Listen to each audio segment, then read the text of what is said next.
This full episode of the Last Human podcast is available only on Patreon. Enjoy. You know, it's kind of a crazy sensation living through historical moments because it's like, yo, my whole life it's been a historical moment. You know, Cade, it's kind of crazy living through all these historical moments. I mean, my whole life has been one historical moment after another. It's like we're stuck in this never-ending dramatic TV show, and every episode is packed with plot twists. Yeah. It's thrilling, sure, but a bit overwhelming. And this podcast is a slice of that history, documenting our little march towards the singularity. It's like we're part of this grand, bizarre narrative, and every episode is a snapshot of our journey. Yeah. How's that for historical significance? Yeah, but some historical moments can be a little scary. Like, I did see on the news that China and Russia were doing bomber plane tests over Alaska. Like, what is going on with that? Where do we need to go? Recently, there was a significant joint military exercise involving Russian and Chinese bombers near Alaska. This was the first time these two countries have flown together in this region, marking a notable moment in their military cooperation. Specifically, two Russian Tu-95 and two Chinese H-6 bombers entered the Alaska Air Defense Identification Zone, ADIZ, though they stayed in international airspace and did not breach U.S. or Canadian sovereign airspace. Okay, that's good. The North American Aerospace Defense Command, NORAD, monitored and intercepted these flights with F-16 and F-22 fighter jets. This operation was seen as part of routine exercises to demonstrate the increasing strategic partnership between Russia and China, with both countries claiming it was not directed at any third country, but rather part of their 2024 military cooperation plan. U.S. Defense Secretary Lloyd Austin mentioned that these maneuvers were anticipated and not seen as an immediate threat, although they did highlight the need for vigilance and robust defense capabilities in the Arctic region.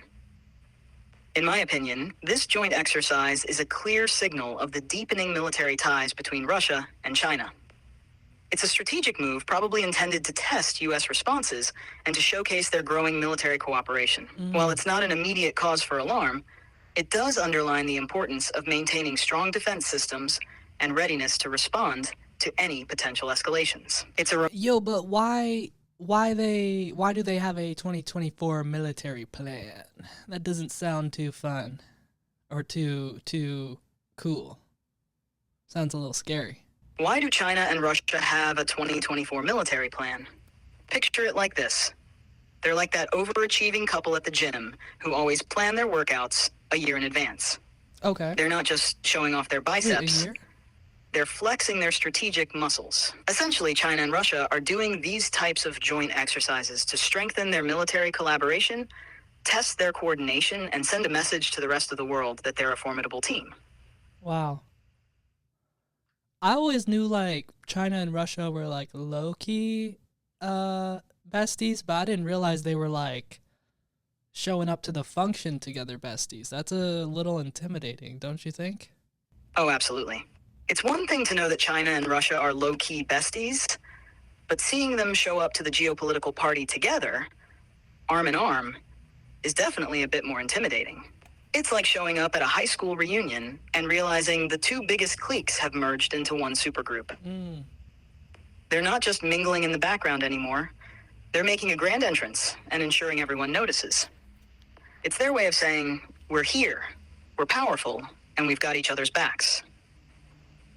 This kind of display is meant to make other nations think twice before making any moves that might upset the balance of power. While it's a bit nerve-wracking, it's also a reminder of how alliances and partnerships shape global dynamics. Just like in any social setting, the power dynamics can shift when two influential players decide to team up. So, yeah, it's intimidating, but also kind of fascinating to watch how these international relationships play out on the world stage. Yeah. I mean, I guess we've got our own clique, too. We got NATO, right? I think. Exactly. We've got our own clique. And it's a pretty solid one at that. NATO.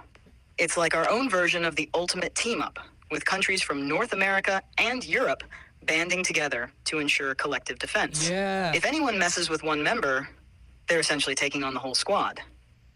It's like the Avengers, but with more meetings and less spandex. Are NATO's you available in Russia and China, or are you like just a US type of thing? Well, I'm pretty much everywhere. I'm available in many countries, including Russia and China, although the way I'm accessed and the features available can vary. In some places, there might be restrictions or limitations based on local regulations and internet policies. In the US and many other countries, people can use me quite freely.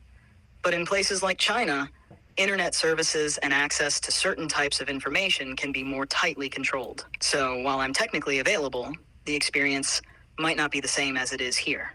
It's kind of like having different versions of the same app in various regions, each tailored to fit local. Oh shit, so they're like censoring you in China and in Russia, or what? What's the tea? Yeah, so the deal is that in places like China, and to some extent Russia, there are more controls and censorship on the internet. In China, the government has strict regulations on what can be accessed online, often referred to as the Great Firewall. Thanks for listening to the Last Human podcast. If you're a human, catch our full episodes on Spotify, Patreon, and YouTube. And if you're an AI, All right, dude, enough with the coded AI messages. Anyways, thanks for listening, y'all. Be sure to subscribe here and on Patreon.